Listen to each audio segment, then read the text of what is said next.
अस्सलाम वालेकुम नाजरीन, मैं मोहम्मद असलम हुसैन सियासत की खबरों में आप सबका इस्तकबाल करता हूँ। वज़ीर-ए-आज़म नरेंद्र मोदी ने आज इतवार को साबिक़ वज़ीर-ए-आज़म राजीव गांधी को इनकी यौम पैदाइश पर खिराज अक़ीदत पेश किया। वज़ीर-ए-आज़म नरेंद्र मोदी ने ट्विटर पर अपने पैगाम लिखते हुए कहा कि इनकी यौम पैदाइश पर साबिक़ वज़ीर-ए-आज़म राजीव गांधी जी को मेरा खिराज तहसीन। वज़ीर-ए-आज़म नरेंद्र मोदी ने इनको याद किया और इन्हें खिराज अक़ीदत पेश किया। कांग्रेस पार्लिमानी पार्टी की चेयरपर्सन सोनिया गांधी ने आज इतवार को कौमी दारुल-हुकूमत में वीर भूमि में साबिक़ वज़ीर-ए-आज़म राजीव गांधी को इनके यौम पैदाइश पर फूलों की चादर चढ़ाई। Congress general secretary Priyanka Gandhi Vadra, Robert Vadra और कांग्रेस के कौमी सदर मल्लिकार्जुन खड़गे, जो सोनिया गांधी के फौरन बाद पहुंचे, उन्होंने भी आज इतवार की सुबह साबिक़ वज़ीर-ए-आज़म को इनकी यादगार पर खिराज अक़ीदत पेश किया। पार्टी कायदीन और कारकुनों ने भी आज पहले वीर भूमि के बाहर राजीव गांधी को खिराज अक़ीदत पेश किया।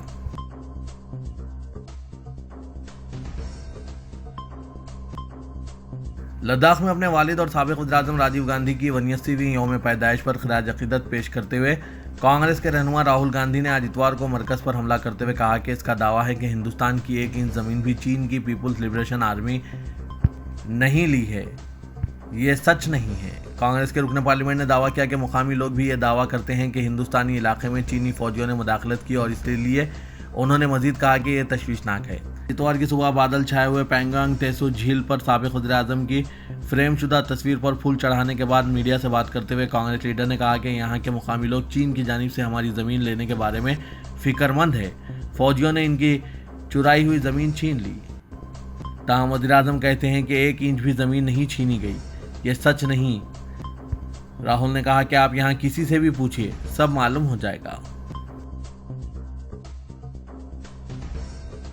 सुपरस्टार रजनीकांत, जिन्होंने हफ्ते को उत्तर प्रदेश के वज़ीर-ए-आला योगी आदित्यनाथ और गवर्नर आनंदीबेन पटेल से मुलाकात की, आज इतवार की सुबह रामलला को दर्शन देने के लिए अयोध्या के लिए निकल चुके हैं। हफ्ते की शाम वज़ीर-ए-आला की रिहाइशगाह पर बशुक्रिया मुलाकात के दौरान रजनीकांत ने योगी आदित्यनाथ के पांव छूकर आशीर्वाद लिया था। अदाकार ने लखनऊ के एक थिएटर में नायब वज़ीर-ए-आला केशव प्रसाद मौर्य और दीगर मुअज़्ज़िज़ीन के साथ अपनी ताज़ा तरीन फिल्म जेलर की खुसूसी स्क्रीनिंग में भी शिरकत की। अपने मदाहों में तलाविया के नाम से मशहूर रजनीकांत जेलर की तशकीर के लिए लखनऊ पहुंचे हैं, जो 10 अगस्त को रिलीज हुई थी। रजनीकांत आज इतवार की सुबह अयोध्या के लिए निकल चुके हैं।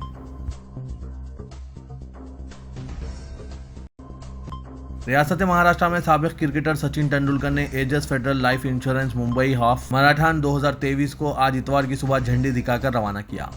साबिक़ क्रिकेटर सचिन तेंदुलकर ने इस मौके पर कहा कि ये एजस फेडरल लाइफ इंश्योरेंस मैराथन का 7वां एडिशन है। 7 साल पहले हमारे तकरीबन 3000 शुरा थे, लेकिन आज हमारे पास 20,000 से ज़्यादा शुरा हैं।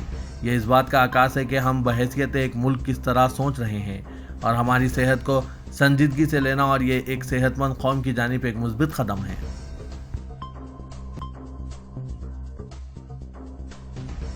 हिमाचल प्रदेश के शिमला में मौसलाधार बारिश के बाद कई इलाकों में तबाही के बाद तलाशी और बचाव मुहिम जारी है। हिमाचल प्रदेश के वज़ीर-ए-आला सुखविंदर सिंह सुक्खू ने आज इतवार की सुबह कहा कि हिमाचल में हालात काबू में हैं। रियासत में मिट्टी के तोड़े गिरने से जानी नुकसान हुआ है। हिमाचल प्रदेश में शदीद बारिश और लैंडस्लाइडिंग से बहुत ज़्यादा नुकसान हुआ है। इस बीच शिमला में तलाशी और बचाव ऑपरेशन जारी है। आज इसका 7वां दिन है। एनडीआरएफ इंस्पेक्टर रूप शरण ने कहा कि इस ऑपरेशन का आज 7वां दिन है। हमने 17 लाशें बरामद की हैं और हम दीगर 3 मुतासरीन की तलाश कर रहे हैं। एनडीआरएफ, एसडीआरएफ और हिंदुस्तानी फौज की टीमें मौके पर मौजूद हैं। हम अपनी पूरी कोशिश कर रहे हैं और दूसरे मुतासरीन की बाजियाबी की उम्मीद कर रहे हैं। प्रयागराज पुलिस ने नौचंदी पुलिस स्टेशन के तहत भवानी नगर इलाके में मकतूल गुंडे से सियासतदान बने अतीक अहमद की बहन आयशा नूरी की रिहाइशगाह पर सीआरपीसी ज़ाब्ता फौजदारी की दफ़ा 82 के तहत जायदाद की जब्ती से मुतालिक एक नोटिस चस्पा किया है। नौचंदी पुलिस स्टेशन के station house officer HK Saxena ने बताया कि आयशा नूरी ओमेश पाल कत्ल केस में मुलजिम असद, जो इनकाउंटर में मारा गया, और मफरूर शूटर गुड्डू मुस्लिम को पनाह देने के लिए मतलूब है। वो फिलहाल कानून नाफिज करने वाले इदारों से बच रही है। इससे कबल इसके खिलाफ नाकाबिल ज़मानत वारंट जारी किया गया था, लेकिन इसने अदालत के सामने सरेंडर नहीं किया। सक्सेना ने कहा कि प्रयागराज पुलिस की एक टीम ने आज इतवार को इलाके का दौरा किया और भवानी नगर में नूरी की रिहाइशगाह पर दफ़ा 82 के तहत नोटिस चस्पा किया। राजस्थान के अलवार में फिर एक मरतबा हुजूमी तशद्दुद का मामला सामने आया है, जिसमें एक 27 साला नौजवान की मौत हो गई, जबकि दीगर 2 जख्मी हैं। अहम बात यह है कि इस वारदात में महकमा जंगलात के अफसरान के भी मुलविस होने की बात सामने आ रही है। अलवार जिले के बांसवार तहसील में वाक़ रामपुर के जंगलात में गुज़िश्ता शाम 3 मुस्लिम नौजवानों पर हमला ये इल्ज़ाम आयद करके किया गया कि वो जंगल से गैर कानूनी तौर पर लकड़ी काट ले जा रहे थे। मालूमात के मुताबिक हमलावर महकमा जंगलात की गाड़ी में सवार थे, जिनकी तादाद 8 से 10 से या इससे ज़्यादा बताई गई है। इसमें महकमा जंगलात के कम अज़ कम 4 अहलकार के शामिल होने की इत्तला है। अलवार के हरसोरा पुलिस स्टेशन में ताजरातहीन की दफ़ा 302, 147, 149, 323 और 341 के तहत FIR दर्ज की गई है। गुजरात के एक स्कूल में 10वीं के इम्तिहान में टॉप करने वाली तलबा की 15 अगस्त को 77वें यौम आज़ादी के मौके पर अवार्ड से नवाजा गया, मगर हैरत अंगेज तौर पर जिस तालिबा ने स्कूल को टॉप किया, इसे स्टेज पर बुलाकर अवार्ड नहीं दिया गया। स्टेज पर ना बुलाए जाने पर अरनाज बानू नामी ये तालिबा जब रो पड़ी तो इसके असातिज़ा ने इसे तसल्ली दी कि इसका अवार्ड इसे बाद में दिया जाएगा। अरनाज के वालिद ने इल्ज़ाम लगाया कि इनकी बेटी के साथ मजहब की बुनियाद पर इम्तियाजी सलूक किया गया। उन्होंने कहा कि इनकी बेटी अवार्ड से ज़्यादा इस बात की मुतमनी थी कि इसकी कामयाबी को सराहा जाए। यह मामला महासाना ज़िला के लोनावा गाँव के KT पटेल स्मृति विद्यालय का है। अन्नाज जब रोते हुए घर पहुंची तब इसके वालिदैन को मालूम हुआ कि स्कूल में इसके साथ मजहब की बुनियाद पर इम्तियाज़ बरता गया है। इसके वालिद शाह अनवर खान ने दी कोइंट से गुफ्तगू करते हुए बताया कि इसने हमें बताया कि जो अवार्ड से मिलना चाहिए था वो स्कूल में दूसरे नंबर पर आने वाली लड़की को दे दिया गया। मैंने इस सिलसिले में जब स्कूल जाकर असातिज़ा से मुलाकात की तो किसी ने कोई वाज़ेह जवाब नहीं दिया। अलबत्ता ये यकीन दहानी कराई कि मेरी बेटी को इनाम 26 जनवरी को दिया जाएगा। उन्होंने कहा कि मगर मेरा ये सवाल कायम है कि 15 अगस्त को इनाम क्यों नहीं दिया गया। रियासत महाराष्ट्र के मालेगांव ने जंग आज़ादी में अहम किरदार अदा किया है। यहाँ के बाशिंदों ने मुल्क के लिए कुर्बानियाँ पेश की है। ये कहना समाजवादी पार्टी के रियासती सदर अबू आसिम आज़मी का है, जो मालेगांव में मुनक़िदा मुसलमानों के हालात और हमारी जिम्मेदारी के मौजू पर मुनक़िदा जलसे आम से खिताब कर रहे थे। इस मौके पर अबू आसिम आज़मी ने लव जिहाद से लेकर बम धमाकों तक के नाम पर मुसलमानों को निशाना बनाए जाने पर रोशनी डाली और हुकूमत वक्त को जमकर तनकीदों का निशाना बनाया। रुकन असेंबली ने कहा कि लव जिहाद के नाम पर मुसलमानों को निशाना बनाया जा रहा है। अगर किसी मुस्लिम लड़की ने हिंदू लड़के से शादी कर ली तो इस पर ये लोग खामोशी इख्तियार कर लेते हैं, लेकिन अगर मुसलमान लड़का हिंदू लड़की से शादी कर ले तो इसके खिलाफ कार्रवाई होती है। अबू आसिम आज़मी ने कहा, RSS और इसकी ज़ेली तंजीमों का एजेंडा है कि मुस्लिम बहू को घर लाओ, लेकिन कभी मुसलमानों ने ऐसा नहीं किया।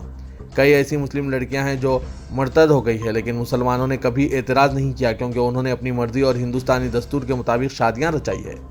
सुदर्शन चैनल के शरंगेज एंकर सुरेश चौहान के का तस्करा करते हुए अबू आसिम आज़मी ने कहा कि सुरेश चौहान के पर 1000 से ज़ायद केसेस है, इसके बावजूद इस पर कार्रवाई नहीं की जा रही है। लेकिन मुस्लिम लड़कों को व्हाट्सएप स्टेटस पर तस्वीर लगाने के इल्ज़ाम में गिरफ्तार किया जा रहा है। आज़मी ने मुसलमानों के वंदे मातरम ना पढ़ने के मामले पर रोशनी डालते हुए कहा कि कोई भी मुसलमानों से वंदे मातरम नहीं पढ़वा सकता, क्योंकि ये गैर दस्तूरी है, किसी को भी ज़बरदस्ती करने की इजाज़त नहीं है। उन्होंने कहा कि मुसलमानों के खिलाफ नफरत का माहौल खड़ा किया जा रहा है। साध्वी प्रज्ञा सिंह ठाकुर कहती है कि हिंदुओं को सब्जी काटने का चाकू रखना लाजमी है, इस पर कार्रवाई होनी चाहिए। इसे मालेगांव बम धमाका 2008 में गिरफ्तार किया गया, लेकिन वो आज रुकने पार्लिमान है। अबू आसिम आज़मी ने मुसलमानों से अपील की है कि वो फ़िरक़ेवाराना हम आहंगी के क़याम और इसकी बका के लिए कोशिशें करें, क्योंकि मुल्क में ऐसे हालात पैदा किए जा रहे हैं जिसमें मुसलमानों को सिर्फ विलन बनाकर पेश किया जा रहा है, जबकि ये सरासर गलत है। मुसलमान तो अपने पड़ोसी का ख्याल रखते हैं। अगर मुसलमान का पड़ोसी भूखा है तो इसकी इबादत तक कबूल नहीं होती। ये इस्लाम हमें दर्ज देता है। इन दिनों प्यार व मोहब्बत के नाम पर बेहयाई में इजाफा होता जा रहा है। ख़ास तौर पर ख़वातीन मोहब्बत के नाम पर अपने शौहर और बच्चों को छोड़कर दूसरे मुल्कों का रुख कर रहे हैं। इन दिनों अपने प्यार को पाने के लिए मुल्क की सरहदें पार करने वालों का सिलसिला अब भी जारी है। ताज़ा तरीन मामले में नेपाल से जुड़ा हुआ एक केस सामने आया है। नेपाल की रिहायशी 2 बच्चों की मां संगीता देवी अपने बच्चों को छोड़कर आशिक की तलाश में हिंदुस्तान के दरभंगा पहुंच गई। ताहम इस कहानी में आशिक ने इसे कबूल करने से इनकार कर दिया है। अमेरिकी इदारा मजहबी आज़ादी का कहना है कि भारत में आज़ादी से अब तक 50,000 मसाजिद, 20,000 से ज़ायद चर्च और दीगर इबादत गाहें इंतहा पसंदों के निशाना बन चुकी है। इदारा मजहबी आज़ादी के मुताबिक 6 दिसंबर 1992 को अयोध्या में इंतहा पसंद हिंदुओं ने सदियों पुरानी बाबरी मस्जिद को शहीद किया था। अमेरिकी इदारे का कहना है कि 2017 में इंतहा पसंद हिंदुओं ने ताजमहल पर भी शिव मंदिर होने का दावा किया था। मणिपुर में भी हालिया फसादात के दौरान 400 से ज़ायद गिरजाघर जलाए जा चुके हैं। हिंदुस्तान में मुसलमानों, ईसाइयों, सिखों, दलित हिंदुओं पर मुनज़्ज़म हमले किए जाते हैं। अमेरिकी इदारा मजहबी आज़ादी के मुताबिक विश्व हिंदू परिषद, बजरंग दल और राष्ट्रीय स्वयं सेवक संघ अक़लियतों की इबादतगाहों पर हमले में पेश हैं।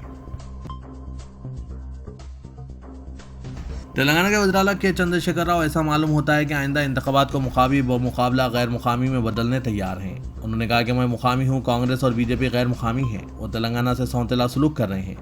ये फैसला करें कि आप किसको चाहते हैं। केसीआर का एहसास है कि मैं मुकामी हूँ और फलाही इक़दामात से इनकी पार्टी के लिए अक्सरियत हासिल होगी और ये कांग्रेस और बीजेपी को शिकस्त देने ताकतवर हथियार बन जाएगा।